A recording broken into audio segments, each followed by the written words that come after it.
ሰላም ጤና ይስጥልኝ ክቡራትና ዩቲዩብ ቻናል ተከታታዮች እንዴት ናችሁ? ጋብቻ ሳይኖር እንደ ባልና ሚስት የምትኖሩ በሙሉ የፌዴሬሽን ምክር ቤት ንብረታችሁን በተመለከተ አዲስ ሕግ አውጥቷል። አዲስ ውሳኔ አስተላልፏል። ይህ ጠቃሚ የሆነ የሕግ መረጃና የሕግ ምክር እንዳያመልጣችሁ እጋብዛችኋለሁ። ምክንያቱም በጣም በሚሊዮን የሚቆጠሩ ሰዎች ጋብቻ ሳይኖራቸው እንደ ባልና ሚስት እየኖሩ ይገኛሉ።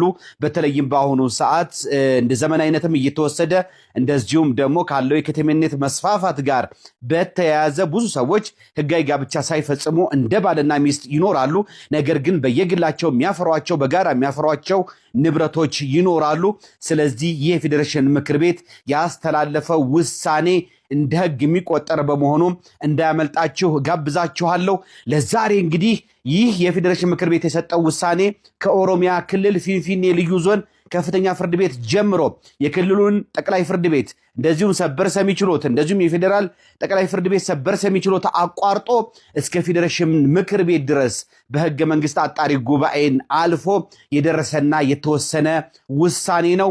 ጉዳዩ ምንድነው የሚለውን ከመጀመሪያው ጀምሮ እስከ መጨረሻው ድረስ በጣም ጠቃሚና አጓጊ የሆነ ውሳኔ በመሆኑ እንድትከታተሉት ጋብዛችኋለሁ፣ እነግራችኋለሁ።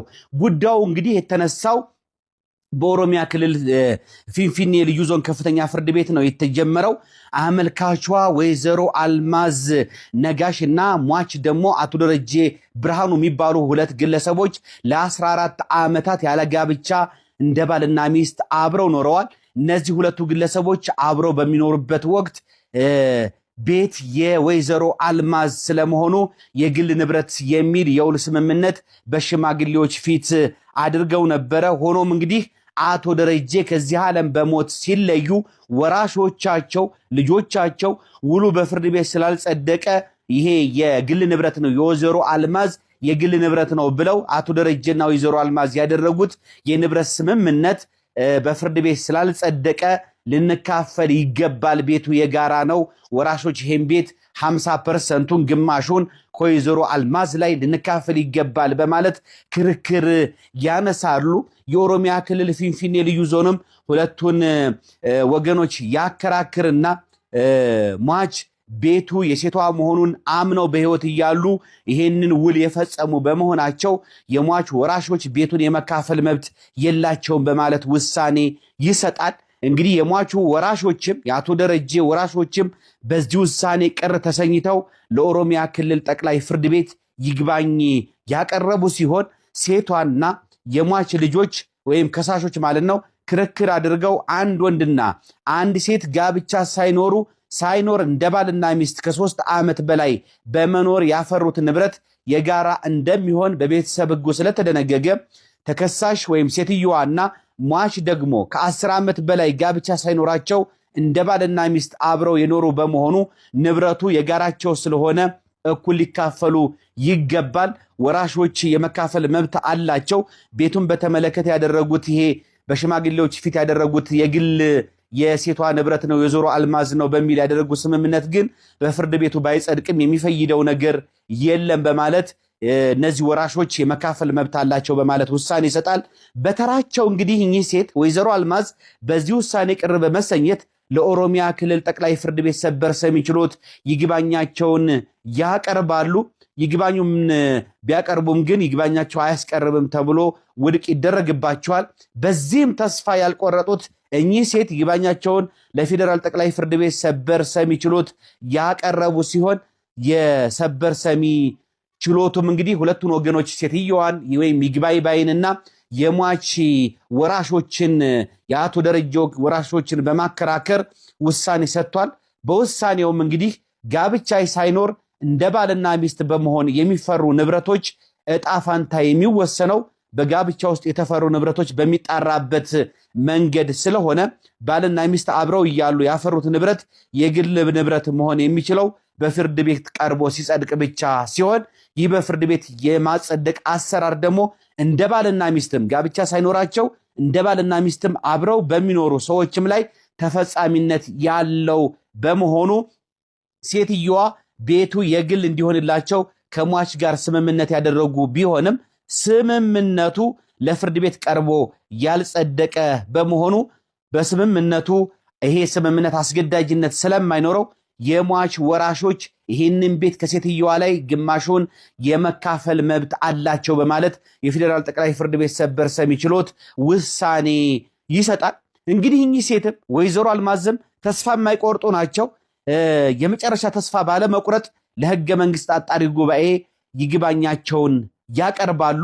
በአቤቱታቸውም እንግዲህ በዚህ ባቀረቡት ቅሬታም እንዳሉት ሟች በሕይወት እያለ ይህ ቤት የኔ የግል ንብረት ስለመሆኑ አምኖ ፈርሞልኝ እያለ በፍርድ ቤት አልጸደቀም በማለት ውሉ ተቀባይነት እንዲያጣ በማድረግ ፍርድ ቤቶች ውሳኔ መስጠታቸው በሕገ መንግሥቱ የተረጋገጠልኝን ንብረት የማፍራት መብት ይጥሳል በማለት የሰበር ችሎቱ ውሳኔ የሕገ መንግሥት ትርጉም እንዲሰጥበትና ውሳኔው እንዲሻርላቸው ጠይቀዋል። የሕገ መንግሥት አጣሪ ጉባኤም እንግዲህ ጭብጥ ይይዛል። የያዘው ጭብጥም እንግዲህ ጉዳዩን በመጨረሻ የተመለከተው ሰበር ሰሚ ችሎት በሟችና በሴትየዋ መካከል ይህንን መኖሪያ ቤት የሴትየዋ የግል ንብረት ለማድረግ የተደረገው ውል በፍርድ ቤት ካልጸደቀ በስተቀር ተቀባይነት የለውም ሲል ውሳኔ መስጠቱ ሴትየዋ በሕገ መንግሥቱ ከተረጋገጠላቸው ንብረት የማፍራት መብት ጋር ይቃረናል ወይስ አይቃረንም የሚለውን ጭብጥ ይመረምራል። በመመርመርም እንግዲህ ሳይጋቡ እንደ ባልና ሚስት አብሮ መኖር በሕግ ዕውቅና እንዲሰጠው የተፈለገበት ዋና ምክንያት በዚህ ግንኙነት ውስጥ በጋራ የተፈራ ንብረት ላይ ንብረቱን ላፈሩት ወገኖች እኩል መብት እንዲኖራቸው ለማድረግ እንጂ በግልጽ ንብረቱ በግል ጥረት የተፈራ ስለመሆኑ አሳማኝ ማስረጃ የቀረበበት ንብረትን የጋራ ለማድረግ አይደለም። ሟች ከአመልካች ጋር ባደረጉት ውል ቤቱ የተገዛው በወይዘሮ አልማዝ የግል ገንዘብ እንደሆነ ገልጸው በሽማግሌዎች ፊት ፈርመዋል። ሳይጋቡ እንደ ባልና ሚስት የሚኖሩ ሰዎች ንብረትን አስመልክቶ የሚያደርጉት ስምምነት ደግሞ በፍርድ ቤት እንዲጸድቅ አስገዳጅ የሕግ ድንጋጌ የሌለ በመሆኑ ፍርድ ቤቶች ስምምነቱ በፍርድ ቤት ስላልጸደቀ ተቀባይነት የለውም፣ ቤቱን የሟች ልጆችም የሟች ወራሾችም ሊካፈሉት ይገባል በማለት የሰጡት ውሳኔ በሕገ መንግሥቱ የተረጋገጠውን የሴትየዋን የወይዘሮ አልማዝን ንብረት የማፍራት መብት የሚጥስ ነው በማለት የሰበር ሰሚ ችሎት የሰጠውን ውሳኔ ከሕገ መንግሥቱ ጋር የሚቃረን ስለሆነ ተቀባይነት የለውም በማለት የሴትየዋን መብት በማስከበር የሟች ልጆችን ወይም ወራሾችን ጥያቄ ውድቅ በማድረግ እንዳይካፈሉ አድርጓቸዋል ማለት ነው።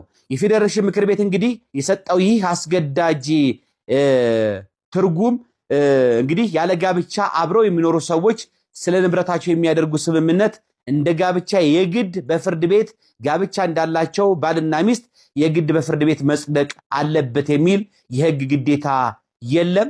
ግለሰቦች በገዛ ንብረታቸው ላይ ያላቸውን የመወሰን መብት ደግሞ በሕገ መንግሥቱ አንቀጽ 40 የተረጋገጠላቸውን በፍርድ ቤት ማጸደቅ በሚል ቅድመ ሁኔታ መገደብ የለበትም። በጋብቻ ውስጥ ለሚደረግ የንብረት ውል ፍርድ ቤት ማጸደቅ የሚያስፈልገው ለቤተሰቡ ደህንነት ሲባል ነው። ያለ ጋብቻ አብሮ መኖር ላይ ግን ይህ ግዴታ በሕጉ አልተቀመጠም። ስለዚህ የወይዘሮ አልማዝ ከሟቹ ጋር ያደረጉት የንብረት ውል የጸናና የግል ንብረት መብታቸውን የሚያስከብር ውል ነው በማለት ወስኗል ማለት ነው። ውድና የተከበራችሁ ፕሮግራም ተከታታዮች ጋብቻ ሳይኖራችሁ እንደ ባልና ሚስት የምትኖሩ ወንድና ሴት ንብረትን አስመልክቶ የምታደርጉት ስምምነት በምስክሮች ፊት በሽማግሌዎች ፊት ራሳችሁ የምታደርጉት ስምምነት ፍርድ ቤት ማጸደቅ አይጠበቅባችሁም። ያንን ስምምነት አድርጋችሁ ከተገኛችሁ በመካከላችሁ አለመግባባት ቢፈጠርና በራሳችሁ ጊዜ ብትለያዩ አንደኛው ወገን ገና ለገና ያለ ጋብቻ ወይም ጋብቻ ሳይኖር እንደ ባልና ሚስት የኖር ነው ከ3 ዓመት በላይ ስለሆነ ይህንን ንብረት ልካፈል ይገባኛል ብሎ የሚያቀርበው ጥያቄ ተቀባይነት የሌለው ስለመሆኑ እንግዲህ የሕገ መንግሥት አጣሪ ጉባኤ ያቀረበለት የውሳኔ ሐሳብ የፌዴሬሽን ምክር ቤት አጽድቆታል። ስለዚህ በዚሁ መሰረት እንግዲህ ይህን ግንዛቤ ውስጥ እንድትከቱና የሚገጥሟችሁን ክርክሮች በዚሁ አግባብ እንድትወጧቸው እንደዚሁም እንድታቁት ለማድረግ ነው። ውድና የተከበራችሁ የፕሮግራሜ ተከታታዮች እንግዲህ የፌዴሬሽን ምክር ቤት ይህንን ውሳኔም